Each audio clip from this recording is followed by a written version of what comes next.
the stop. My goodness, what a save! What a save! What a glove save there by... What a stop! Looked like a sure goal. You talk about an A+ save and maybe the save of the night. Welcome to the Goalie Science Podcast, the podcast where we try to bridge the gap between goaltending science and peak performance. I'm your host, Dr. Jamie Phillips, a physical therapist and goalie performance specialist. I'm joined as always by Dr. Ben Cernick and goalie coach Derek Fujan. Whether you're at home, at the rink, or in the car, grab a cup of your favorite beverage and let's drop the puck on this week's episode. Welcome to the Goalie Fashion Podcast, where Derek and Jamie talk about how 9-year-olds should wear suits to games before hockey. That was off the air, Derek. You got lumped into Jamie. Jamie's worst take of all time is that children should have to wear full three-piece suits to hockey games on the weekends. You missed it. You were late. I said I like for like rep hockey and higher. I think that wearing team, like whether it's team like collared shirts, No, this is and not slacks, it should be okay. I never said anything about suits. This is the worst take you've had. And like, we could make a list of top 10 worst takes you've had.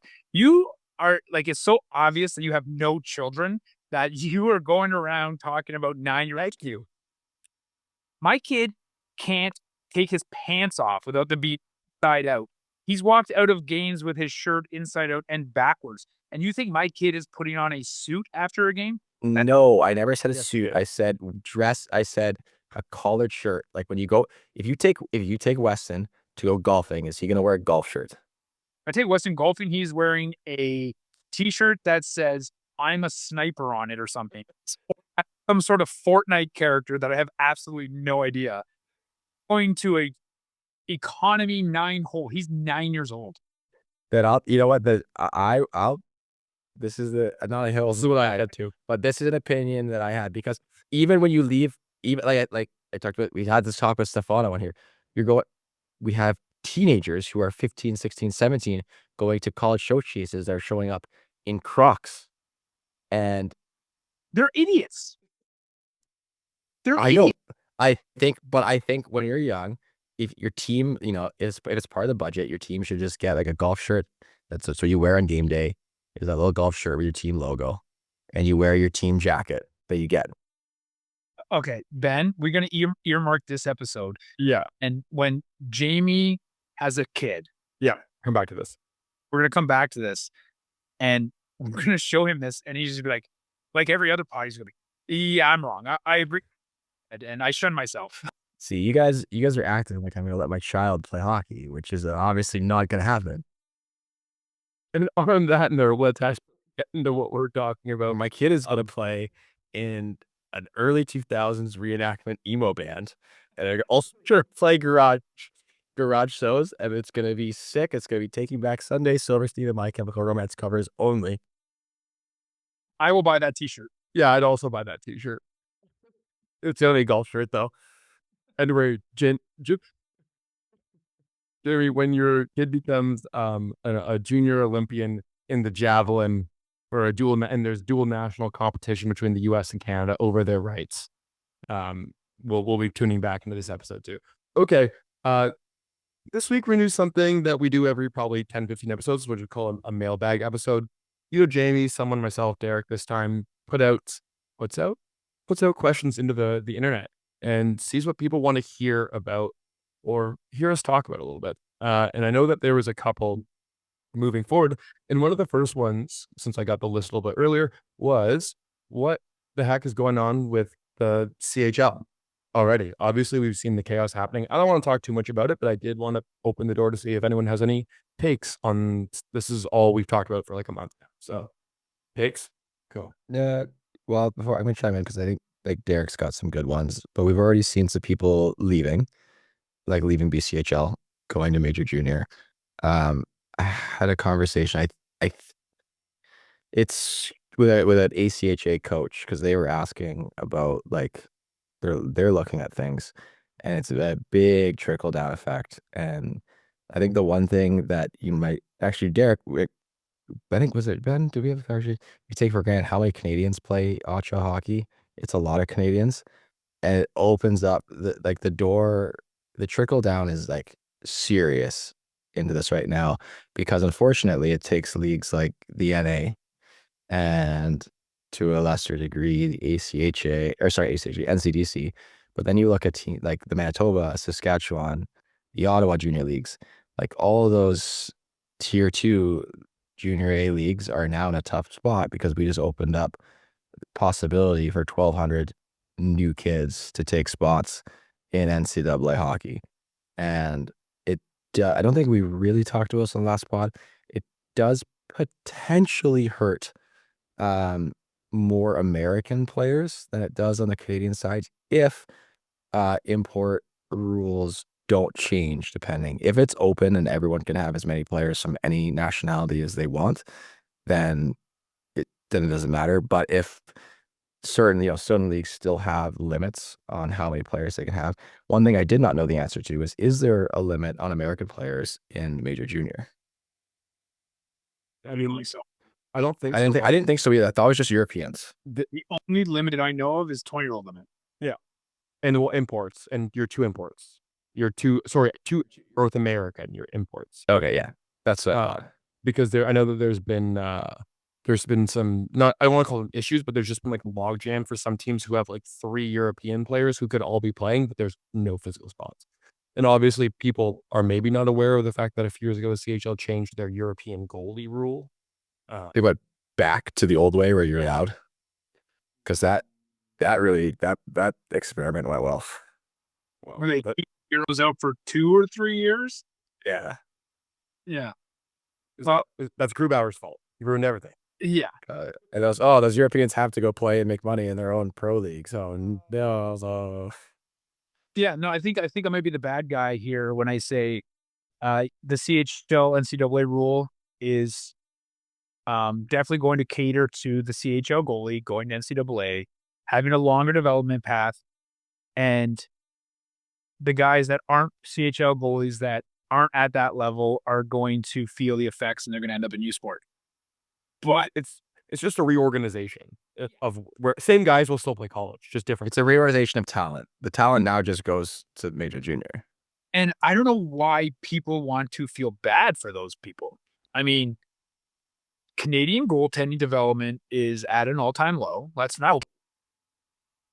Major Junior is not the best development path or plan for goaltenders. This to help. And those guys that just aren't good enough to play in the CHL, that are now not good enough to also play NCAA, I'm sorry, but that's life. Yeah. Yeah. Like, I mean, yeah, we want everybody to have that opportunity, but I mean, our 4 Nation Cup goaltenders are thin at best. And moving forward, looking into if the NHL allows their players back into the Olympics, we don't have the bona fide number 1 goalie in wearing the Canada jersey anymore. And I think we need to fix that. I will not sit here. I'm not going to sit here and take the Samuel Montembeault slander, Derek. I'm not going to let you guys sit here and get away with it.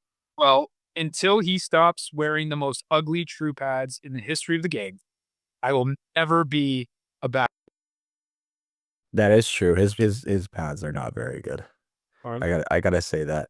On that side, I know Ben is frothing at the mouth because a good chunk of NHL goalies are still Canadian.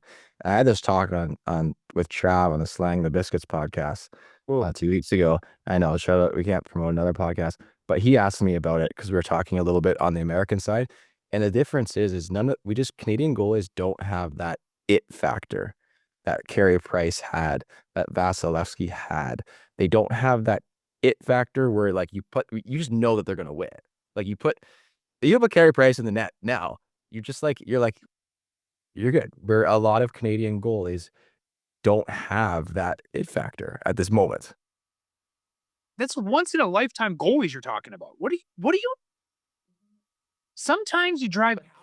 Okay, but how about the Russian? Russians have Vasilevsky. Once in a lifetime. Olden Bobrovsky, Vasilevsky. Just jerk it. Their once in a lifetime is right now, because right now we don't have the best goalie in the world. I'm talking about, and Ben can argue, right? I'm talking about the overall depth of Canadian goalies at the highest level. Okay, we might have good Canadian goalies, but we don't have those guys in the top 10.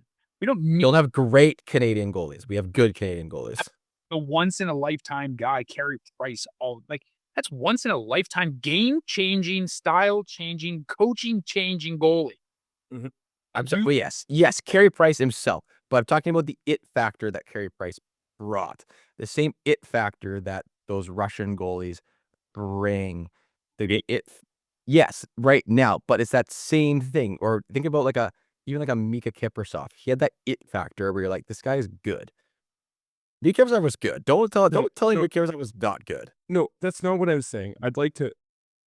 Mika Kiprusoff was good for 5.5 seasons, which is great. That's an amazing professional career. But let's not. Hellebuyck has an it factor where you're like, we're probably gonna win if this guy's in the net. So yeah, but he's not style breaking, revolutionary like Carey Price. But he's a great goalie. He's that consistent Vezina nomination where Canada doesn't have that right now. Okay, yeah. Raise your hand, Boosh. What do you want? Your argument right now is that Connor Hellebuyck has the it factor. Go and watch games 1 through 5 against Colorado in the playoffs last year. Yes, he hasn't performed when it's mattered. Okay, so what it factor are you talking about? But he still has that it factor, that consistency throughout the season. You don't have to tell me twice about his playoff performance. I get it. You were about to say, yeah, you're right. No. Okay, so Okay, sorry. Bet. So this is the Damien Derek podcast again. Ben, what stats do you have for us?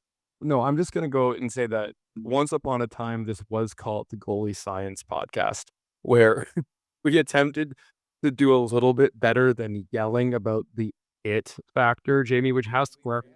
Low. We ran out of science.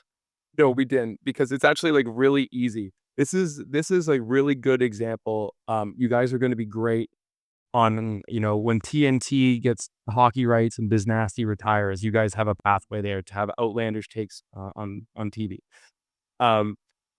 When you say the id factor, that's like saying, well, that player, you can't teach heart and you can't measure heart, but you can measure if the team does better with them on the ice than when they're off the ice, which is where this conversation just goes.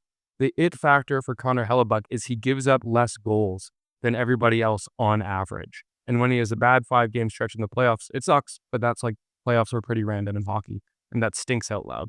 When you want to talk about the historic run of Canadian goaltending, a part of that I think, and don't get me wrong, this is going to be maybe a little bit blasphemous to Canadian hockey fans, but go back and look at Martin Brodeur's career and his stats and compare that to where the league was at. And that's not the goalie that people remember in their brain. Even to some degree, Patrick Waugh, whose Stanley Cup rings are blocking his ears still. We have a little bit of revisionist history in Canada because those goalies have played behind the best players in the world on a roster at the international stage. And they've been great in professional hockey. This goes back to what I said. Blackwood. Pick Blackwood. There's a scene. There's a scene in. Oh, hold on. I was gonna say I always get mad. I get yelled at this, but there's a scene in Moneyball where Jonah Hill's character goes, "I don't think you should do that." And that's what I would like my official statement to be on Mackenzie Blackwood as starting goalie for the Four Nations Cup. I think Mackenzie Blackwood is the really, really good 13th goalie for Canada's roster depth. And he's an NHL goalie, and I think that's great. I love Brad Pitt. I love Joe Hill. And I love Moneyball. But the Oakland A's have never won anything. Yeah, because the playoffs aren't designed for the best. Yeah, because we're Red Sox. Red Sox just bought Brad Pitt's real life character. Obviously, that's the problem. That's the interpretation here. All of this to say that CHL development will definitely favor Canadian goaltenders. I think something that we talked about a little bit. And Jamie, you're in Michigan, in the state of Michigan. I think something that we're going to see for the first time this year in the OHL draft is I think you'll see the entire Little Caesars roster get picked the same way that you used to see the junior Canadians get picked, or the Marlies all get picked. For the longest time, CHL teams had to be really careful when they are selecting American players, right? Because of the risk of not going to the CHL in favor of college. I'm actually most interested in that, something we didn't talk about in the first episode a few weeks ago. Is the entire Little Caesars just going to get drafted the same way that GTHL Toronto teams have been done?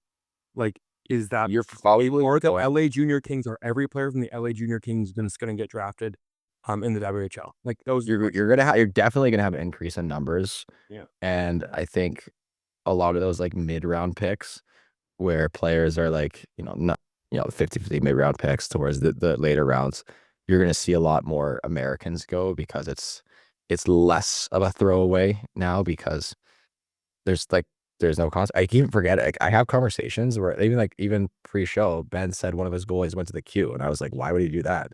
And then I realized that it doesn't matter. You should. You can go wherever you want now.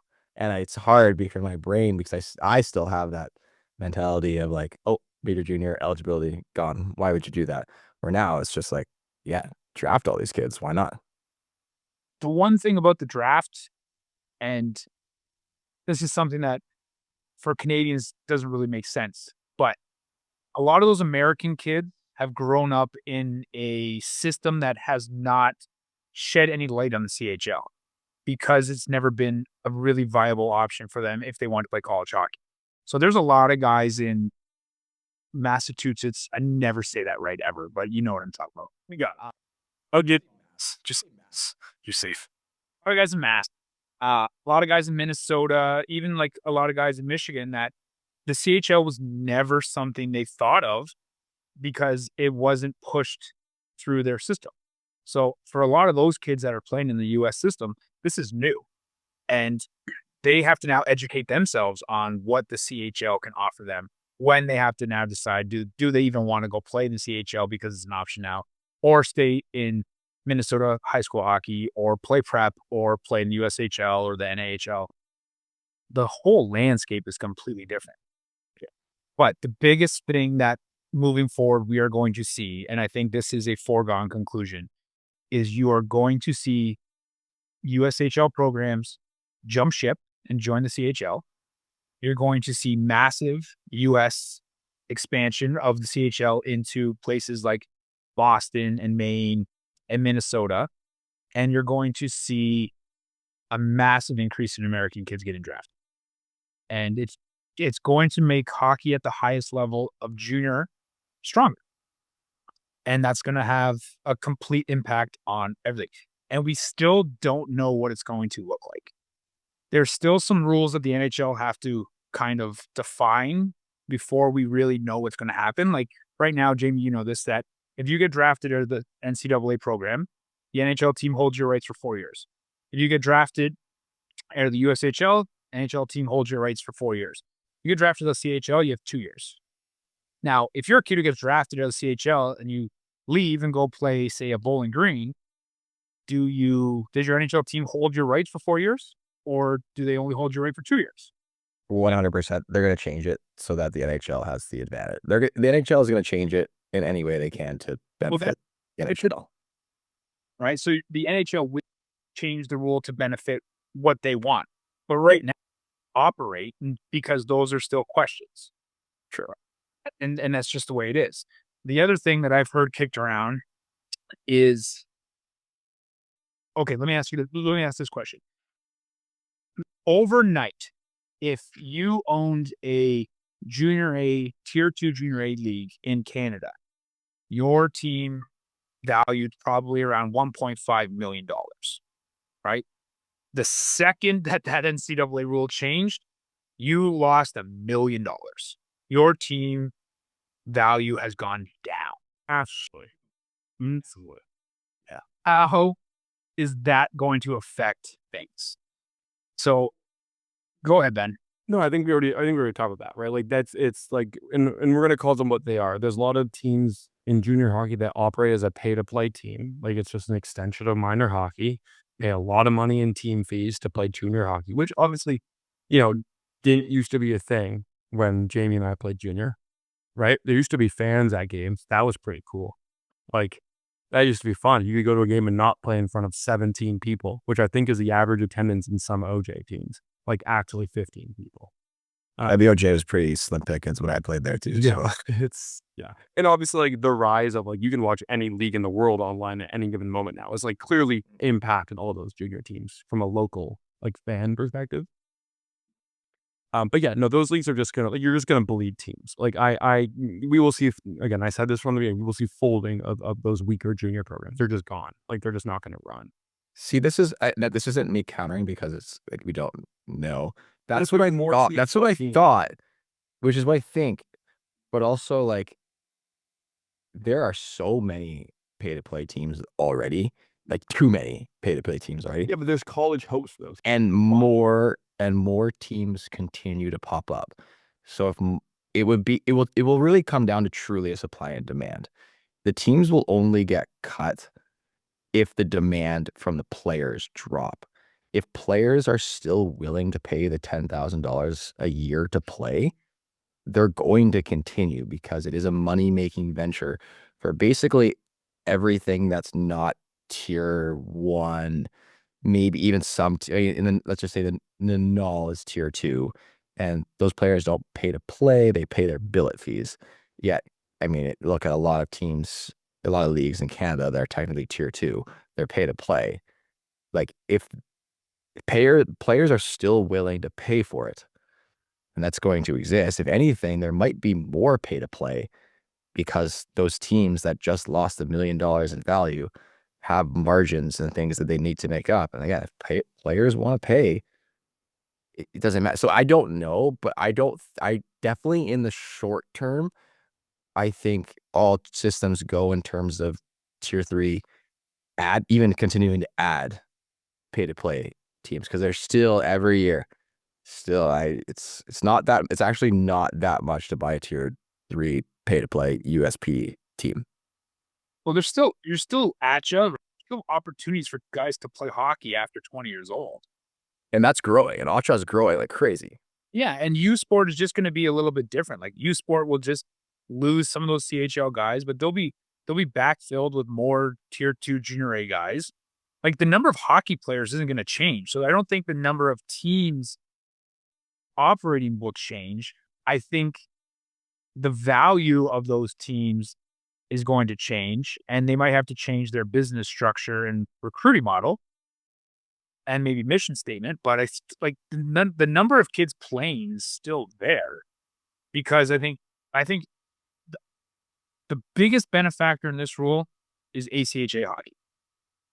It is the biggest. It is, and it gives those kids a place to play for 4 years at 20 through 24, and that's not a bad thing. No, and actually, now that we talked about it, Ben and I were looking at like different tuition and cost of play. Is unless NCAA Division 3 changes some of their ruling, D3 NCAA might actually hurt more than I originally thought because there are a lot of different ways ACHA teams can get players money. It's a little more gray than the NCAA in terms of that because I know a lot of players that don't pay a penny to play ACHA hockey. And if we're looking at tuition costs, like and then we're looking, it is very expensive in the States, and it is more expensive year on and year out. And so if those ACHA teams can get their players money, financial help, and D3 can't, like, why would you go pay out of state, out of country? Why would you pay $40,000 a year when you could pay nothing or maybe pay the equivalent of what a U Sport would cost you? And then who knows what Canada, the CHL is going to do for money packages. I'm assuming if you go to the States, you're not going to get a penny. It would be the most likely thing, but who knows, right?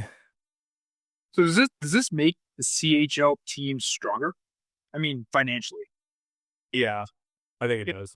Yeah, It should, like because they're now the bona fide #1 undisputed Jake Paul champions of the world. about a financial business model through the education package.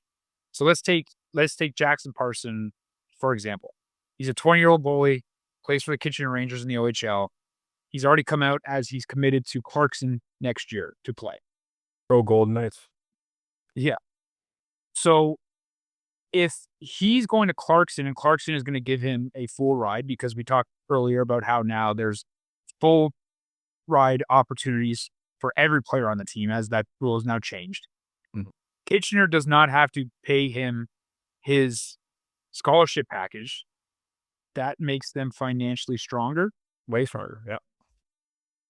And The OHL gets stronger too because the OHL equal matches, right? So it's team and league. So the financials improve for sure. Is that money stored in an endowment? Like how is that money stored? I actually have no idea, but I'd assume that it's like in Because if it's like because yeah, the trail that Boot is on, potentially those teams their evaluations went up significantly because they should be paying less money out. It also and then if U Sports wants to be competitive, maybe U Sports is gonna have to pay a little bit more, which means they save money. But also, again, like now you become the best league, the best junior A league, hopefully in terms of the product that you bring to the ice and the entertainment value, because now there's no you can get like you think about like the Patrick Kane when he went to London, like it's a big deal that he's like, oh, he's going to London, he's giving up his NCAA eligibility. Where now it's just like, oh yeah, we can just have as many superstars on our team because they could still go to school if they want. the only other thing is though, like I think Parsons is a good example. Is like he was probably a guy who was probably going to play pro after this season. Like he's probably like a pro contract caliber goaltender, right? Like I think that's, and I don't know what this is again just from the financial side of thing. Like it will depend how many of the guys would have gone pro and voided at least some of that money anyway. You know what I mean? Right? Like it's not as much money as we probably think. It's Because 1 year, it's 16 months still, right? I'm not sure actually. I've never known. Hand up. I've never looked nor cared into like what happens when you play a pro game if you've left the It season. was 12 or 16 months that you were allowed to play pro before you lost your package. I thought it does. It doesn't matter. The point is they're probably going to gain a little bit of financial stability. And at the end of the day, I want to move on to at least one other question. So let's get off this topic because I'm bored of it. Sorry, we'll talk about it next week. Oh, one, Derek. I got one question. Keep quick. What do we think this rule does to the East Coast Hockey League? That's what I was glad we talked about that. Is I think I don't know in terms of the business model, but now what you're gonna get is players are going to choose to play NCAA hockey. It's the East Coast is probably still good as this. It's just gonna be older, and now it's gonna be less 19-year-olds coming out of major junior and significantly more 26-year-olds, which is fine. Because like why would you go sit on a bus in, I'm not going to name any cities, but some of these the horrible places to play when you could go play like Big Ten hockey and take private planes and like be treated better than like NFL teams? I think you. It's a no-brainer. Yeah, you cut out there, Derek. Say again. I think he means the Reading Royals or Reading Rail. Reading, Massachusetts, which is how you pronounce the state. It's actually Pennsylvania. Yeah, so it can start. Oh no. To be fair, Reading treated us better than a lot of teams treat us. The town is just not ideal location. Organization pretty solid, but town no bueno. That's devastating for my geography. Wow. Yeah. No, I think the only thing is that I agree, and this is going to be my free NHL secret to all general managers listening. You can just trade your draft picks and fill out your minor league roster with college guys. It's not illegal. You can get NHL caliber players for your draft picks, and then Well, they're gonna save because like NHL guys that are on entry level deals, they only have so many of them and so many contracts. yeah, It just gives them 4 more years to be like, yeah, you can just sit here and develop, and we don't have to burn the 50 Yep. man. Yep, exactly. The 50-man roster. Yeah, that's just all right. Like, just take the Vegas model. Vegas has just been filling up Henderson and I guess Idaho. Lake Tahoe. That's the coast team now. Yeah, pretty sick. Very sick. Yeah, in Northern California. Yeah, they've just been like stocking up on college guys, which is like why wouldn't you? You know exactly what you're going to get. They're 24 years old, right? They're not going to be anything. The upside is minimal. They are what they are at that point. Okay, moving on. Boosh, did you have another question that you really like that you got that you want to kind of, we'll say wrap this one up for about 15 minutes here? Yeah. So the other one was someone asked, how do you help a young goalie through performance anxiety? So that was one that came up, and I'm not sure if anybody saw my answer on Instagram.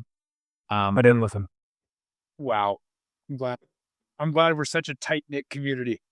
I saw it and I skipped right through it. We definitely just guys supporting guys, you know. Okay, well, I've already said my answer on the intraweb, so I'll let you guys take this one. So a father said his young goalie struggles with some performance anxiety. I gave my answer on Instagram, which will be absolutely the most perfect answer that has come out of this conversation.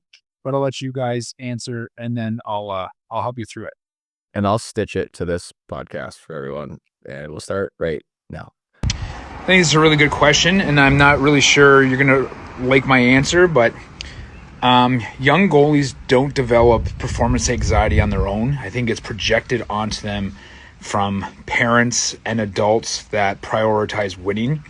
So I think the biggest issue with performance anxiety for young goalies is to let them have fun and let them play and understand that winning at 9 years old and 10 years old is not the priority.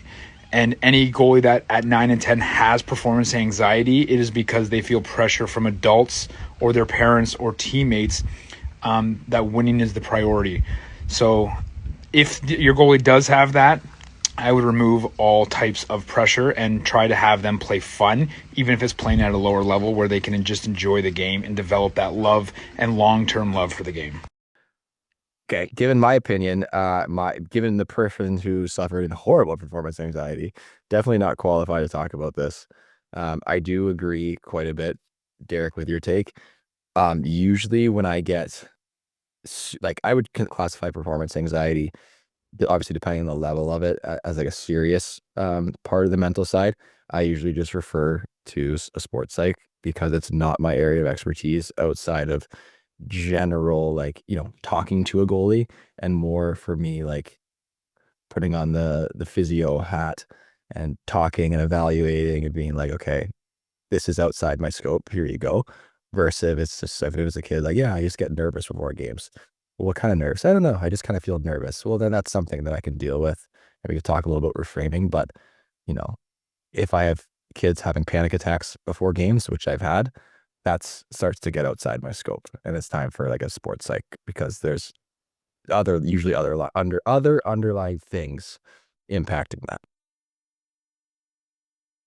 Oh, I was expecting you to go into more depth than that. Okay. I don't have anything. I don't, because I can't just throw a blanket statement out and be like, you just grow up and stop the puck, because it's all like different. It's all different on everyone. Yeah. Everyone's so different. Yeah. I mean, I'm going to take a cop-out answer too, where it's like, depending on how old that kid is, I think that is partially, again, like, everyone's different, like Jamie's obviously pointing out, but part of that's also just like the system that your child is in, right? Like, if the child finding and understanding the root cause of why someone is feeling that nervous or that anxious about something is, again, professional involvement might not be necessary, like Jamie said.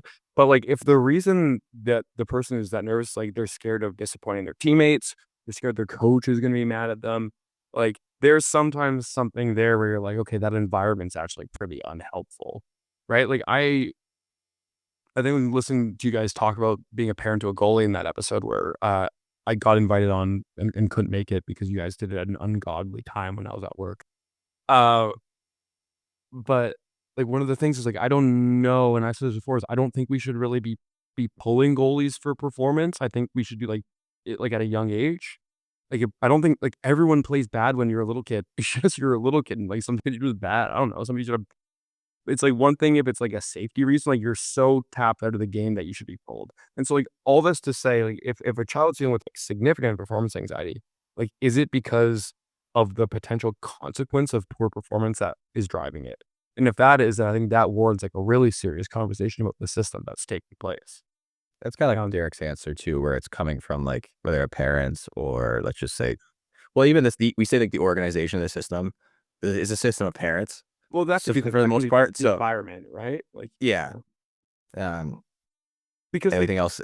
Yeah, I don't have anything else to add on that side, because Why do kids play sports? Why do they initially gravitate to wanting to play a sport? to make money, obviously. That's what we push our kids towards sports so that we can. yeah, you push your kids towards sports so you can spend more money on them playing sports than you would ever spend that they're going to get out of it. That's exactly what it is. Yeah, and then if you're Jack Johnson, parents, you just say, that's my money now. And then you just, Yeah, well, yeah. No, but I mean, like, the answer is twofold, right? Like, one, it's because when kids gravitate toward it, it's because their environment at their home puts them like their parents watch sports, so they start doing sports. The other one is like sometimes their friends did, or sometimes they just see it and it looks like fun. And then that sort of eventually morphs into something else, right? Like, so we're right. That we're going with it. there's no kid that says, I want to play hockey because I'm going to make $1 million and win the Stanley Cup. They don't even know what that is. They don't even know what winning is. It's projection of adults putting that pressure on them. And like, you guys are both right. And Jamie, you kind of talked towards like the older kid. When I got that question, I kind of interpreted it as, well, I know the asker, so I knew how old his child was. And it was a 10-year-old girl. And kids don't even know they're playing a sport to win or lose until we teach them that it's about winning and losing. And if your child is having anxiety, then remove the outcome from the situation. Play down a level. Play 2 levels. Play house league. Play pickup. Just do like skills if you want.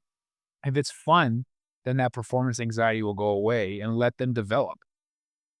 Like, I always struggle with the conversations we have on like, and I know Ben will kind of jump on me for this one, but it's like, there's like the AAA kind of mindset, and then there's everything underneath of it, right? Like, so for my guy, like, I know Ben's like, well, we don't want to pull kids. I'm like, and to me, he's like, no, my kid needs to get pulled here because he needs to learn that life lesson, because hockey and sports in a competitive environment is also about learning life lessons. And we can add in, it's a completely opinionated, and we can have different views on that. But like, if we talk about in generality of like U10 single A, double B, house league, and select, and just like skills and fun, yeah, take away all of that pressure and just let them play and have fun. But we are teaching our kids performance anxiety. Like, there's no way, like, it is, we are projecting those opinions on our children. Yeah, totally. And so, like, I want to make it very clear that the reason I say that I'm against pulling like a 9 or a 10-year-old goalie almost ever, unless, again, that's not like a blanket statement. There's some reasons to do it. One, they're not being safe. Two, they're having like emotional reaction to the point that they can't continue playing the game. Right? Like a little kid sobbing in net shouldn't be taken out. Like, that's clearly like a distressed child. That's not like, can't pull them. No pulling rule, right? Like, there's reasons behind it. But I think it's like, you're saying that you can pull a goalie to teach them that, hey, if you're not prepared or you're not in something, then like you shouldn't get to do it, kind of thing. And I don't disagree with that fully. I just think it comes down to my point always, which is I don't think we need to professionalize or teach that lesson that early sometimes. Because again, like, we don't do that to the other positions, like we should not bench anyone in U10. We should not bench the third line in U10 hockey. We should roll the lines. They should play. And people are going to hate this. No. But what if what if a kid just like blatantly like slashes someone pretty hard? Discipline. That's not the same conversation, right? Like, I'm talking about performance, right? Like, if a kid is being unsafe, if a kid is being violent, those are all reasons that is inappropriate for someone to continue action, whether it's in sport or it's in the class or it's at the park, right? Like, that's a discipline or a safety thing. That doesn't apply to sport, right? I'm not like a sport should be fun and participate everyone. I think it should be at various levels. And I think sport at the end of the day becomes competitive, and yeah, there's winners and losers. So like, I'm not sitting in the ivory tower of everyone wins and the scoreboard's turned off. Like, I'm not. Where I'm coming from is that you don't need to discourage 9 and 10-year-olds because they don't remember the games a week later, let alone 5 years later, let alone 10 years later. I told this story in the podcast. I played for the worst team in the province when I was 13 years old. Played for the old Hamilton Reps. You can go look it up in the archives. I've never seen a least successful hockey organization. The worst hockey organization in the history of Ontario hockey. Like, Derek's laughing right now, but that was just dog water from bottom to top. Once in a blue moon, you'd have a good age group for like 20 years, to the point that the organization doesn't exist for a number of reasons. I played in a team that went 2 60-2. We won 2 games, and I tied 2 games 0-0. I remember that as a kid. I remember those scores. I don't remember anything else from that hockey season. I barely remember half the kids on the team. I almost forgot who the coach was, and the coach used to scream at me all the time. Like, that's how little it matters to, and again, like, not in the sense like it probably helped me develop as a goalie, probably helped me develop as a person. Not debating that. I'm just saying, like, the physical outcomes do not affect me as a 30-year-old man. I don't remember what happened. We probably lost 26-0 to Elgin Middlesex, where the Rupert twins, who both were NHL draft picks, skated around our whole team for an entire game. Like, so that's my point. There's a lot there. Sorry, guys. That was a little bit of a rant. So I'm This is assuming why you refer to sports psychologists. the Like Ben. What'd you say? did the Rupert twins win? Well, they are winners, but I think they didn't play in the NHL, so we're even with NHL games played. And it draft picks is pretty good. All I was getting from this, the conclusion is that if you pressure kids into winning, they become NHL draft picks.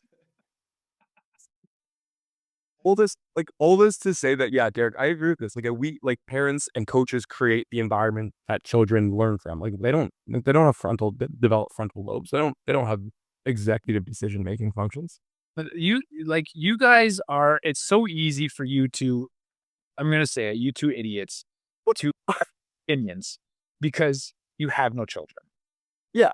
There's going to be a point in time when you are trying to wrangle your children and trying to steer them and teach them life lessons.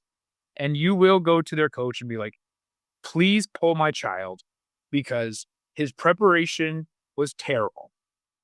And you will be justified in that. And I will high five you and shake your hand. Well, so I never said that. I just said that these were golf shirts. My child cannot prepare for his spelling test, and he can't prepare for his game. Then I think there's a correlation there. He needs to be learned some life lessons. And yeah, I said he needed to be learned.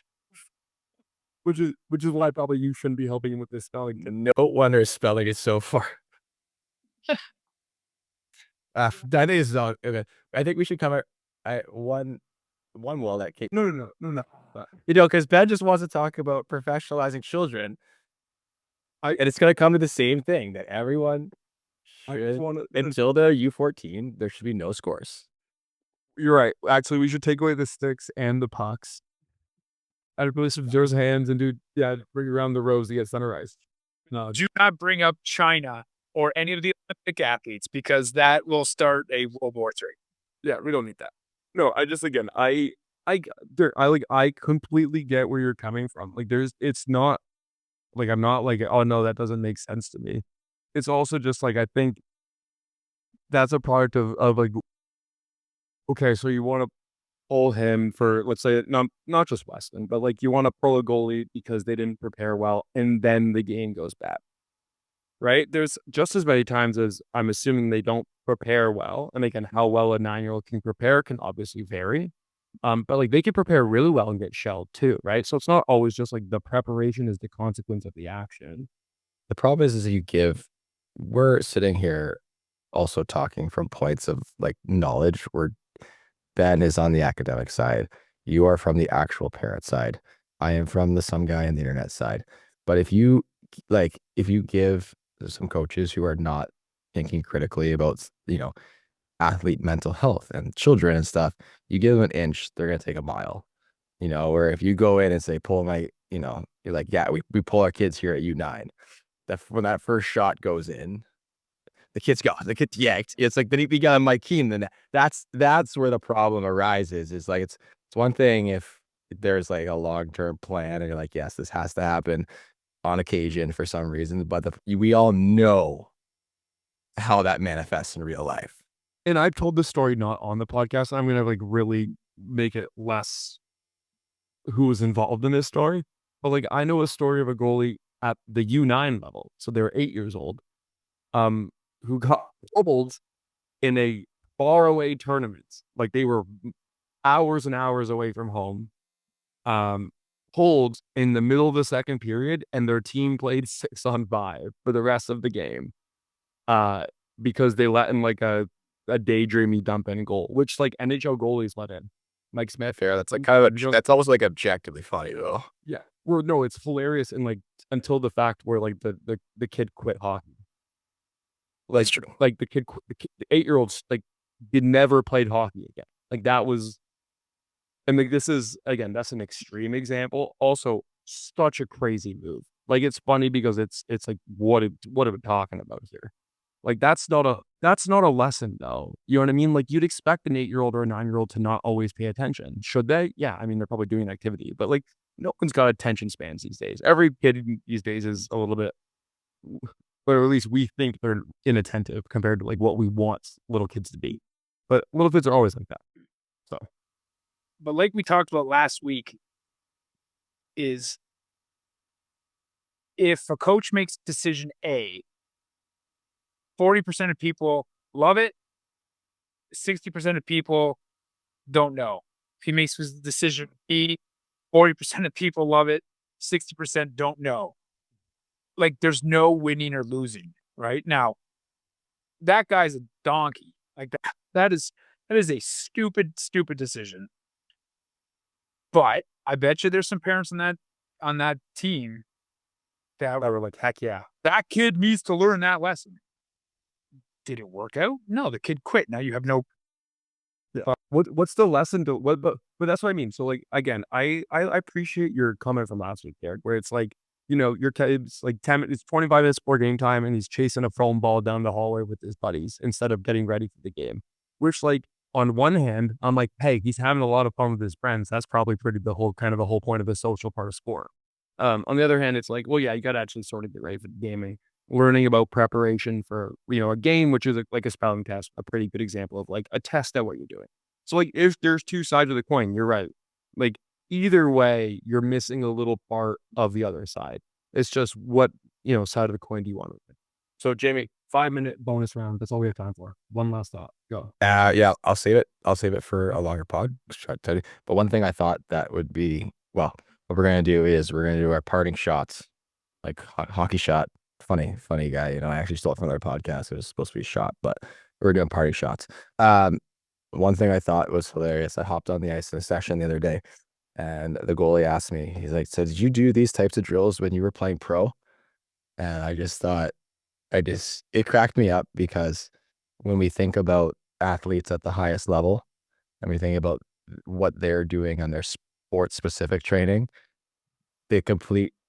how crazy, how different it is from when we're training young kids, but no one knows that. And this was an older goalie too. This wasn't like a 9-year-old. This was an older goalie. Because when they thought of pro goalies, they thought of we take these drills that we do that are, I want to say complicated, but they're very technically based, and we're challenging these kids to, you know, put it outside or challenging areas of weakness. And then you compare it to the pros where you already have most of the requisite skills and all you're doing is just feeling good and doing confidence. And I had to tell him, I was like, nah, most of the drills we did, I just they did power pushes and they shoveled into my chest. It was great. But it is like, what? I was like, yeah, well, that's what training usually is for pros in the season. It's just power push here, I'm shooting at your glove, make the save. T push to the top, stick save, and then power push, and then you'd be able your stick saves to the blocker side, but your second shots to the low glove. Yeah, that was just something that it cracked me up when I was there because they were so shocked that we didn't do like these drills where it's like, hey, I want you to lateral release here, and you're looking through the screen, and all these things are like, no, man, this is what we do for young kids. I'm trying to challenge your areas of weakness. You know, I don't want if I want to make you feel good, I'll make you feel good, but I want you to get better, and we're going to get better. What's your parting shot, Booge? Or actually, yeah, Booge, you're up. Parting shot. I don't know, man. Like you always ask me these questions. I need to be fired up and like wound up and released to. You do. Just think about Ben being the head coach of Weston's team and not pulling him in an 8-0 loss in the first 8-0 game in the first period. And we'll come back to you. Just to stew on that for a bit. Oh yeah, actually, I just got one thing, and this is a positive. Um, we're at like minute 54 or something, so nobody's listening this far. No one's listening.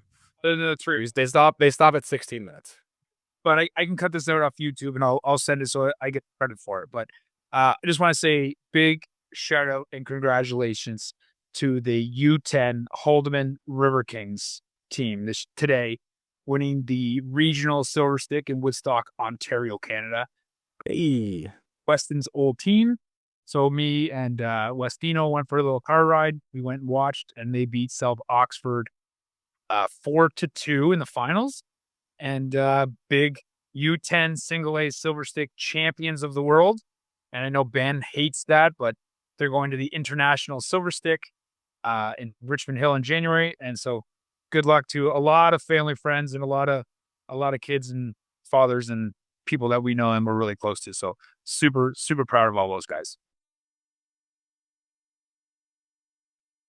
Wow. They should they should just not keep score. Everybody Go to the national silver stick. You know what? No comment at this time. I'd like to not address these allegations. All right, I got 3 quick fight shot. A quick shout out. You kind of alluded to it, Jamie, but quick shout out to Ian Wintle, who's been a long time student of the goalie school that I worked for. He's also a coach with us now when he helps out. First QMJHL win, so first major junior win. So big shout out to him. That's always really awesome. Other big shout out to Clara Kronikar, who's over at St. Anselm. This year we worked with her a little bit in the summer, and she just picked up her first NCAA win. So 2 big shout outs to 2 people who have worked with us, picking up some wins in some respective things. And then last one of the week, no one has congratulated me, but I'll be headed over to Italy in January to be working with our Women's University U Sport Canadian team for the World University Games. No one even said congratulations. I resent that comment because we said congrats you on one of the podcasts. Nope, never happened. You said it before the podcast. No one put it on record. And so my friends don't support me. And it hurts. I will get you a very special participation ribbon for going to the FISU World Championships of the World. Yep. Thank you. Yeah, thank you. Participant. I want a ribbon that says participant. Everyone gets to have fun, and that's the most important. Everyone has fun. Ben gets to have the most fun because he'll be in Italy and not having to be not having athlete responsibilities, which is cool. Yeah, just here to support a great group of people. Is it half ice games? I wish. Could you imagine if it was a half ice 3-on-3 tournament? I'd never stop talking about it. Hey, did you see that in basketball they have the 3-on-3 and they have the full thing? It's been floated out for the Winter Olympics, a 3-on-3 ice hockey, which honestly, like you can't not say that wouldn't be sick. Really? 3-on-3? Imagine, yeah, imagine McDavid, Bedard, McKinnon as a little line of 3-on-3. But it'd be so cool. Okay, legit. If that's a thing, Phil Kessel, like that guy's it. Like he's playing like in that 3-on-3 pro league now, that 3HL or whatever it's called. That guy would light it up. I think. Okay, so like I don't know if this is where no one's listening. No one's listening. It's just I just watched rugby sevens for Summer Olympics. How much fun rugby sevens were? Did you guys get on that train? Oh yeah. I only watched a little bit, but I have nothing to compare it to against normal rugby. Right, doesn't matter. Rugby sevens, holy cow! Like incredibly fun product for the Olympics, and like much more easy to digest than traditional rugby or like rugby union. Same thing for hockey. 3-on-3 at the Olympics would be so much fun. Like it would also probably level the playing field a little bit. Because it's like just so much less structured. Like don't get me wrong, you're still like Team Canada, if they sent their full team, would still be running downhill with like some people. Well, I'm assuming it'll be like basketball where you can't do both, right? You're either on the full team or you're on a 3-on-3 team. Yeah. What do you think, legit? Like, do you think the chances of 3-on-3? You think Canada would win? No, I think it'd be so incredibly close that it actually like you just don't know. I think there'd be more depth across all countries. What I was saying, like I think who's their goalie? Sammy Rottenball and Mackenzie Blackwood. Mackenzie Blackwood. We've already talked about this. Like, what are you talking about? We got 1 and 2 right there. He doesn't have to change his pads. They're the same color. And on that note, Jamie, do you have a new subscription service, or are we not plugging the Patreon? EGM Labs is not ready yet. You'd be surprised how complicated building an app is on the back end. However, if you are in the state of Michigan, specifically in West Michigan, and you are looking for concierge physical therapy, meaning home-based physical therapy, Ghost Rehab is officially up and running. The facility is not. It's taking a little bit longer than usual. Hopefully by start of mid-December, that will be going. But if you're injured, or you want to improve performance on that side, you can reach out to me at ghostrehab.com. Everything is there set up, and I'd love to take care of you, get you back on the ice feeling good, pain-free.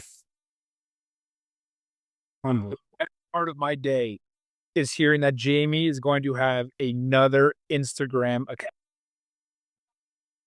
I actually just have 2 Instagram accounts. EGM is an arm of me, and so it's not getting its own account. But so right now I have, I still have to make my motocross account, my BMX account. On that, but if you're in the greater Hamilton area, go check out Boot and Goaltending on Ice for more better. And if you actually want to have science-based conversations, you can find me on Blue Sky, getting off the X. You can find me. I'm off. I deleted my Twitter the other day, actually. Yeah, find me over at Blue Sky. B. Cernick will be posting lots of stuff related to youth hockey science. And and we're gonna work on describing what the it factor is in goaltenders. So thanks everyone for listening. We appreciate all of you. We'll catch you next time.